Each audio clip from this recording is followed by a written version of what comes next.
shall we play a game? We got Star Wars Unlimited. We got classic Star Wars games. We got old school D&D, independent RPGs, mini painting, Warhammer, of course, tons of other games. But first, we're gonna need some coffee here on Board Barista Productions.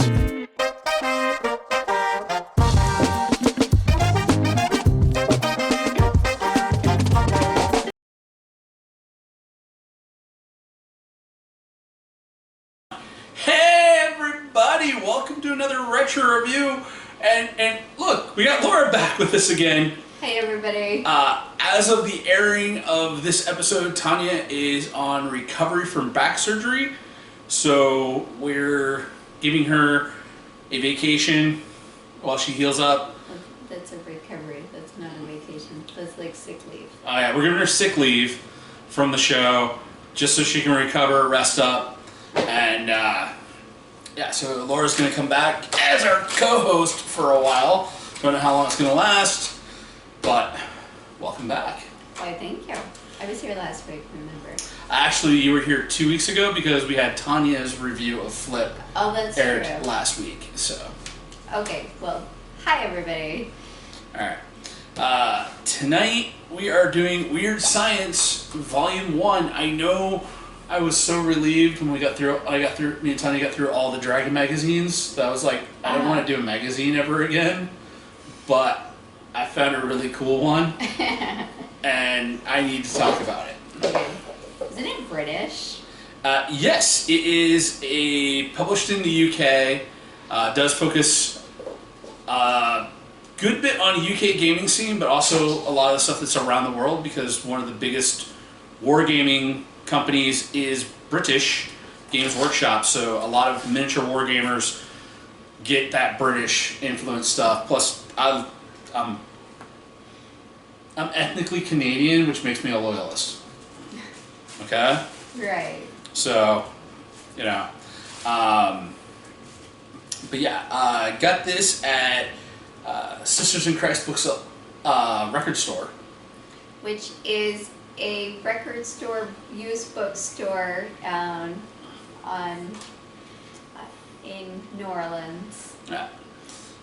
Right up, well, a good long walk. You'll enjoy your donuts from District Donuts on your walk up there, or walk down to District Donuts so you can burn off the calories to have some donuts. They're not an official sponsor. We got some donuts. And they're good. Yeah, so, and this issue was printed in 2020, but the 7th issue came out in August.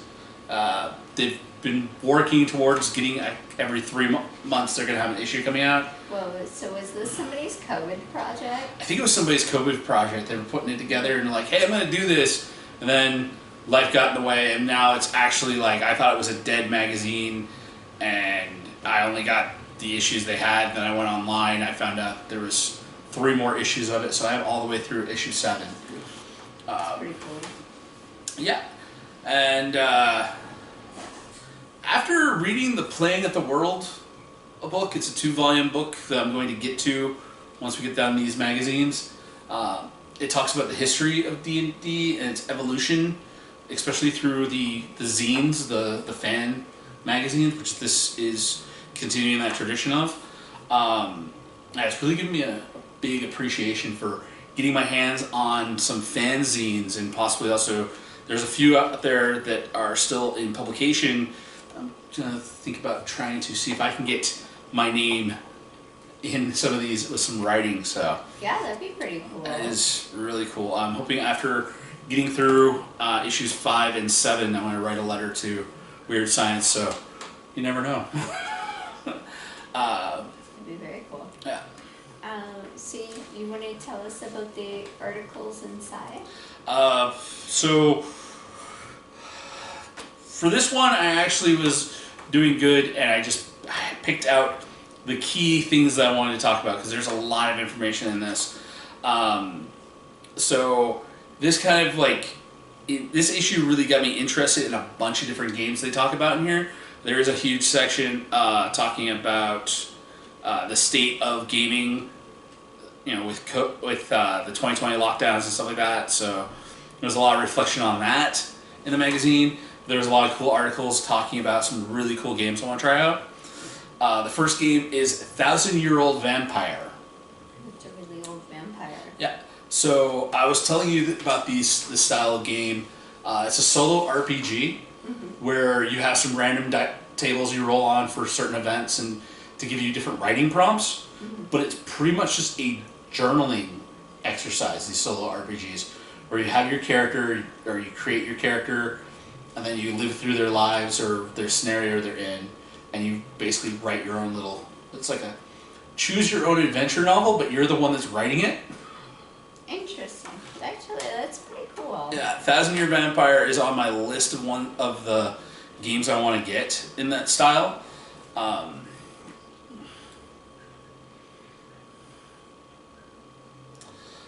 Adventure Presents. So these are a series of, it's another magazine I want to get my hands on. They're 28-page magazine style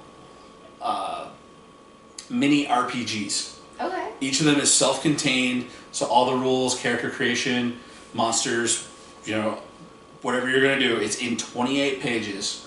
And they come out with a new one each month. And they also have open submissions. Okay. So, yeah, this is the reason why I like finding a trade magazine that focuses on what you like to write about or you're interested in is really like such a cool thing to have, because you've got me the subscription to Writer's Digest that I read every month. That's all about the writing craft, but this is like actually giving me the market case study of like people like solo RPGs and people like mini RPGs, and I'm like, oh, I can create those. I can do those. Yeah, you could. And the zine style is definitely something I'm thinking about when I put Flip together to actually be able to print that way. Next thing that was really stood out to me is a comic book. It's called Die. It's written by Kieran Gillen. Kieran Gillen. It's basically a dark, gritty version of the Dungeons and Dragons cartoon from the 80s. I haven't shown you that yet. I don't know. For anybody who hasn't seen that, basically a bunch of teenagers and the cool older brother brought his younger brother with him, and they go on the Dungeons and Dragons roller coaster ride at the carnival and get sucked into the D&D world, where they fight the D&D monsters and they get mythical weapons, and they befriend a baby unicorn. Oh, that's cool. Yeah. I like So baby unicorn. you'll enjoy the show. Probably when Sylvie gets a little older and she starts getting into cartoons, we'll watch it.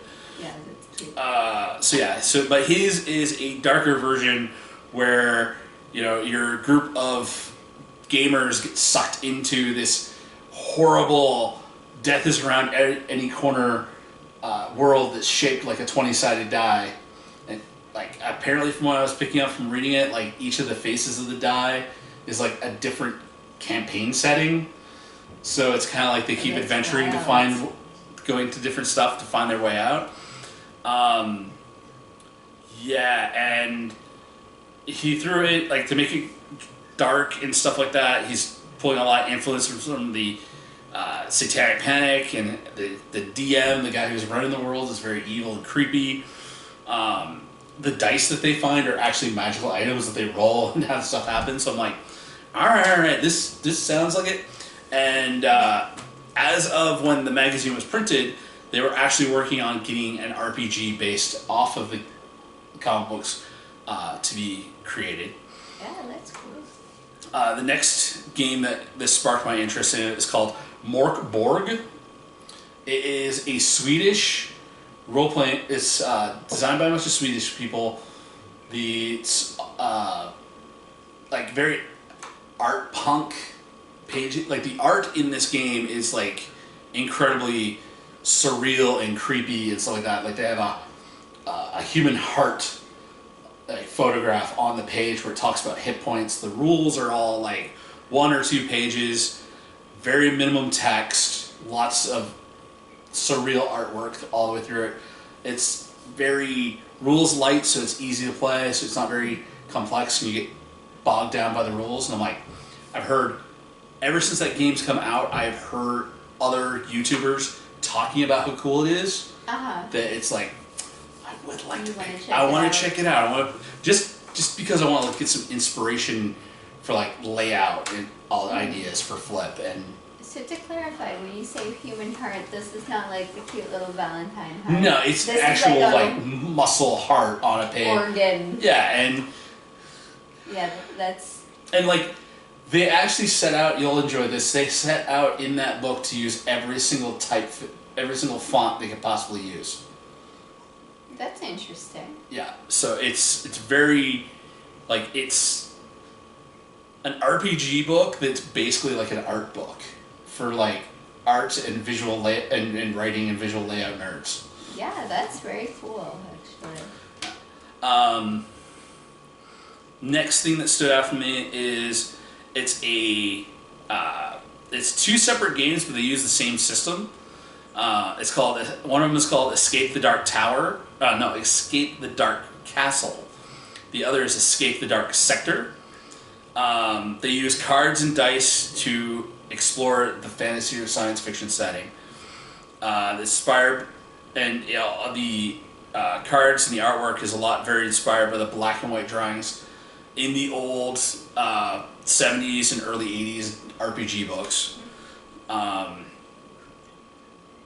And the cards are actually like the full size of like a rule book. They're not like 3.5 by 2.5 Magic the Gathering cards. They're actually like full book pages where you're actually, because what he wanted, the creator wanted the game to have this feel of like you're flipping through one of those old RPG books and getting inspired by all that black and white really cool art. So I'm like, that sounds like another like really cool, like, just to have as like a conversation piece game. Yeah. And it's rare that I ever talk about the ads. Usually every time I've ever talked about an ad that's popped up in a magazine, it had something to do with a Star Wars CCG.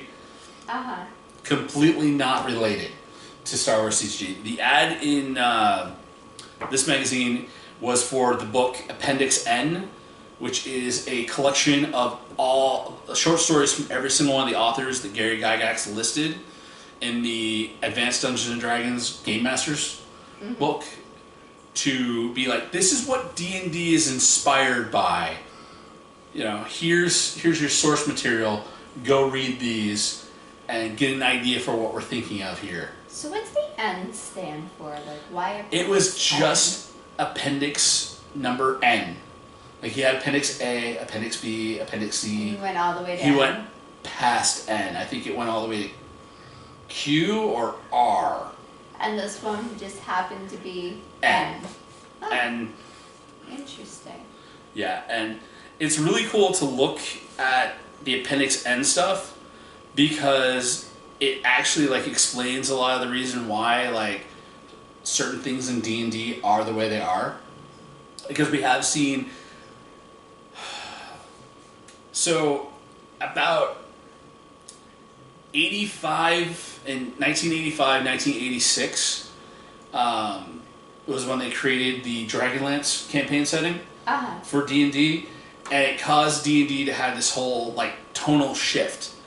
The game shifted more away from like what would be considered like sword and sorcery, you know, Conan the Barbarian, Robert Heinlein's Glory Road, all these like, you're on a quest and you're doing an adventure and you're going through dungeons and all this stuff, but for the most part you're just a schmuck that just kind of like ended up on this path, won a bunch of fights, leveled up, and just slowly progressed to being the most badass person around. And you got your friends who did the same thing, and now you guys are just wandering heroes for hire.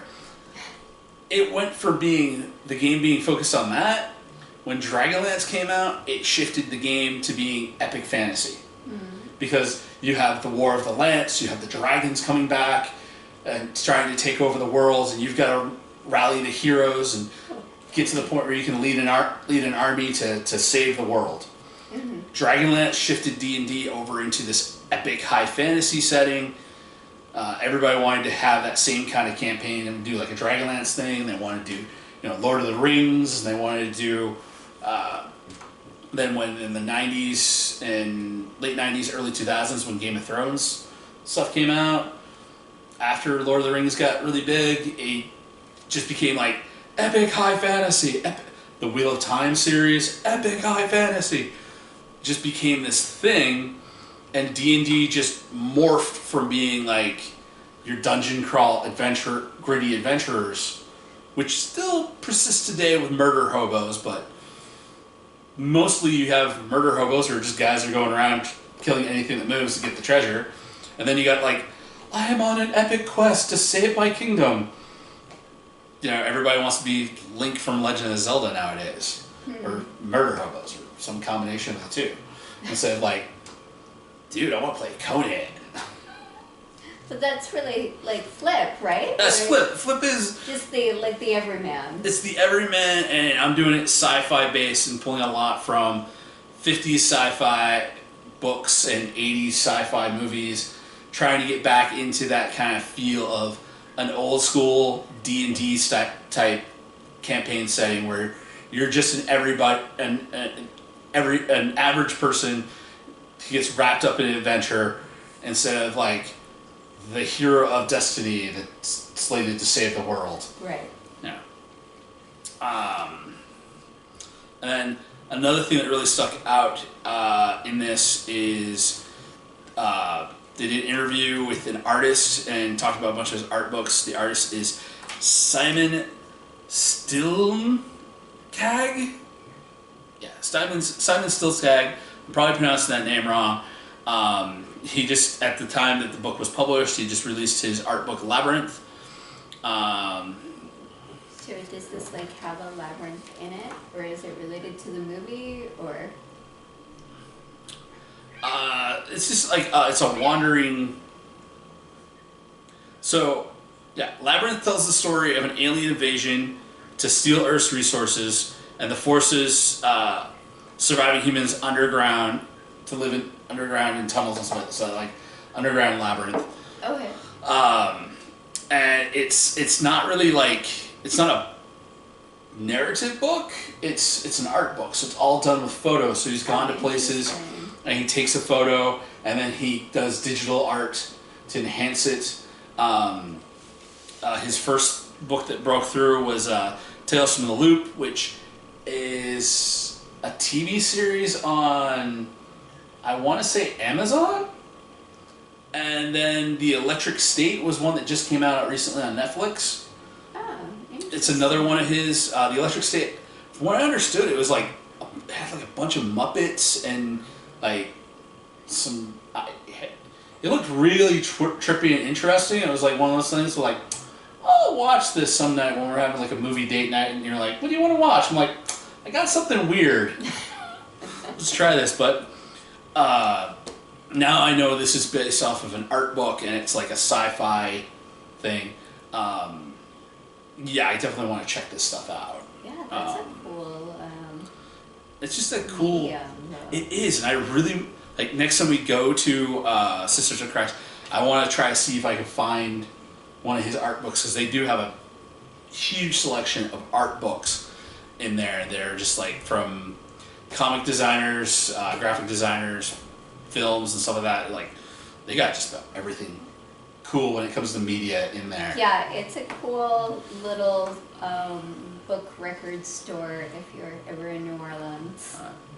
Yeah, so that's all I really got. I just did some quick cliff notes because I didn't want to.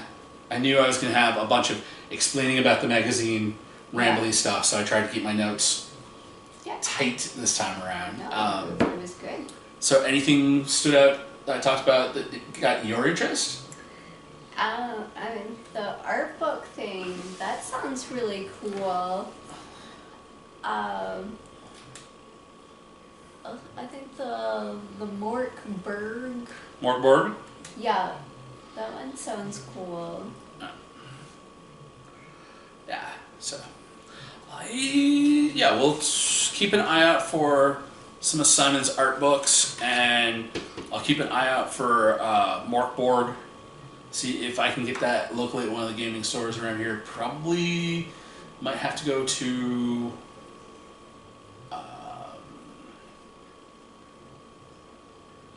Gopher Games. They really are. If you're in the New Orleans area, Gopher Games is where I would basically say, you're into role-playing games, go check them out. They've got and tabletop games. They've got the best selection of that stuff around. So if anybody's gonna have it, they're gonna have it, because ever since they merged with D4, because D4 had I actually think I saw copies of Morkborg in D4, but they merged, so all their stuff got moved over into a smaller space. So not a lot of the stuff is all out for display, but they can probably get a copy of it for me. Alright, well, that is all I've got for this episode. Okay, well, thanks for joining us. Bruce. Bye, everybody. Hey, everybody, thanks for staying till the end of the episode. Remember to like, share, subscribe. Follow us on Facebook at Board Barista Productions.